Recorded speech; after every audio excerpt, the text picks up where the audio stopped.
Hello दोस्तों, स्वागत है आपका अपनी पढ़ाई के यूट्यूब चैनल पर। दोस्तों, आज का हमारा टॉपिक है टूल्स टाइपोलॉजी इन स्टोन एज। बात करते हैं अगर हम स्टोन एज की, तो स्टोन एज को मेजर 3 पार्ट्स में जो डिवाइड किया गया है, Palaeolithic culture, Mesolithic culture, Neolithic culture. तो इसे डिवाइड करने का सबसे मेन रीजन टूल्स टाइपोलॉजी ही है, यानी टूल्स की बनावट के आधार पर इसे डिवाइड किया गया है। ओके, उसमें हम देखते हैं आगे अगर, तो पैलियोलिथिक कल्चर को भी हम 3 भागों में डिवाइड करते हैं। पैलियोलिथिक कल्चर को मेजर 3 पार्ट्स में डिवाइड करते हैं, जिसमें lower, middle, then upper paleolithic culture. Lower paleolithic में भी हमें 2 कल्चर देखने को मिलती है, pebble culture and Acheulian culture. Pebble और एसुलियन। अब बात करते हैं tools making technique in stone age. कुछ न कुछ टेक्निक यूज की जाती थी टूल्स को बनाने हेतु। तो उसमें सबसे पहला जो टेक्नोलॉजी मिलता है हमें, ब्लॉक ऑन ब्लॉक टेक्निक, यानी एक पत्थर जो नीचे पड़ा है बड़ा सा, उसके ऊपर एक छोटे पत्थर को पीटना, मतलब पटकना। और यहाँ जो डॉट डॉट दिख रहा है, ये मान लीजिए यहाँ से टूट गया और इसी से टूल्स का निर्माण होता था।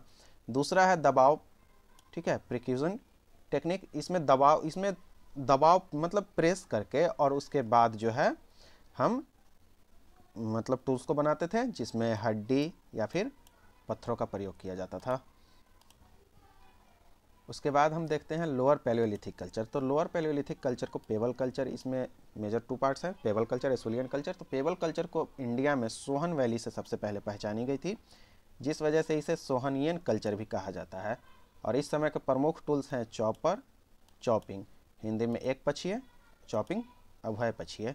मतलब एक तरफ से ये धारदार होता था चॉपर में, और जबकि चॉपिंग में ये 2 तरफा धारदार। ये चॉपिंग है और ये चॉपर है।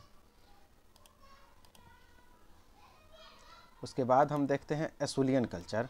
तो एसुलियन कल्चर को मद्रासियन कल्चर का भी नाम दिया जाता है, क्योंकि इसे मद्रास में सबसे पहली बार पहचानी गई थी इंडिया के कॉन्टेक्स्ट में, और वर्ल्ड के कॉन्टेक्स्ट में फ्रांस के एस्यूल नामक स्थल से। और इस समय के जो टूल्स थे वो कोर टूल्स थे, कोर पर बने थे। पल्लवरम से 1863 में रॉबर्ट ब्रूस फूट को एक हैंडेक्स की प्राप्ति हुई थी, ठीक है। इस समय के प्रमुख टूल्स हैं हैंडेक्स एंड क्लीवर। और अंतिरम्पक्कम से 1864 में विलियम किंग को एक क्लीवर प्राप्त हुई थी, यानी ये वाली, ये हैंडेक्स एंड ये क्लीवर। उसके बाद हम देखते हैं मिडिल पैलियोलिथिक कल्चर। तो मिडिल पैलियोलिथिक कल्चर के जो प्रमुख टूल्स हैं वो फ्लैग टूल्स हैं, यानी फ्लैग पर बने हुए थे। और इस समय के जो टूल्स हैं scraper, borer, point. Scraper world के कॉन्टेक्स्ट में टोटल 21 टाइप्स के मिलते हैं, जबकि इंडिया के कॉन्टेक्स्ट में यह 4 से लेकर 6 टाइप्स के मिलते हैं। स्क्रैपर यानी एक तरफ से ऐसे धारियाँ छीलने हेतु प्रयोग किया जाता था, जबकि बोरर और पॉइंट का प्रयोग छिद्र करने हेतु, यानी होल कहीं पर करना हो तो उसके लिए प्रयोग किया जाता था। उसके बाद हम देखते हैं अपर पैलियोलिथिक कल्चर। तो अपर पैलियोलिथिक कल्चर को हम blade flag culture, blade burin culture भी कहते हैं, या फिर बोन टूल्स कल्चर भी हम इसे नाम देते हैं। बोन टूल्स कल्चर नाम देने का रीज़न ये है क्योंकि यह पहली बार यहाँ पर इंट्रोड्यूस हुआ था पशु के हड्डियों से टूल्स बनाने का, या पशु के श्रिंग पर भी टूल्स बनाने का, ठीक है। तो ब्लेड टूल्स, यानी कि इस समय के जो टूल्स थे वो ब्लेड पर बनने लगे थे। और इसी समय पहली बार इंट्रोड्यूस होता है केव आर्ट, जिसके साक्ष्य हमें भीमबेटका से प्राप्त होते हैं, ठीक है। इस समय जो केव आर्ट, उसके सबसे ज़्यादा साक्ष्य हमें भीमबेटका से प्राप्त होते हैं। साथ ही साथ बोन टूल्स सबसे ज़्यादा हमें मुच्छतला चिंतामानु गावी नामक पुरास्थल से मिलता है, जिसके खोजकर्ता या एक्सकवेटर KLM मूर्ति हैं, ठीक है। इस समय के जो प्रमुख टूल्स है blade, backed blade, denticulated blade, burin, जो ये सब हैं।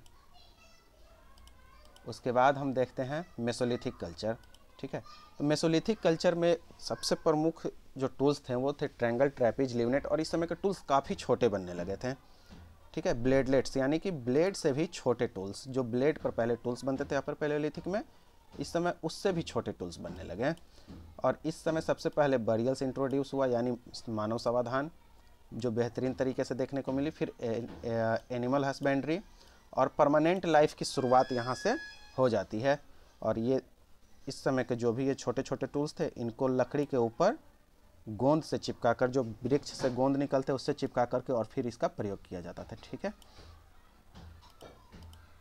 उसके बाद हम देखते हैं नियोलिथिक टूल्स। तो नियोलिथिक टूल्स जो थे वो काफ़ी बड़े बनने लगे थे, ठीक है। और इस समय के प्रमुख टूल्स है शोल्डर एक्स। और बड़े बनने का कारण ये था कि क्योंकि इस समय एग्रीकल्चर सिस्टम काफ़ी हद तक इंट्रोड्यूस हो चुका था और इस समय के जो टूल्स थे वो कोर टूल्स थे। ये देखिए, ये ब्लैक प्रस्तर है जो कि मतलब अनाज को कूटने हेतु प्रयोग किया जाता था।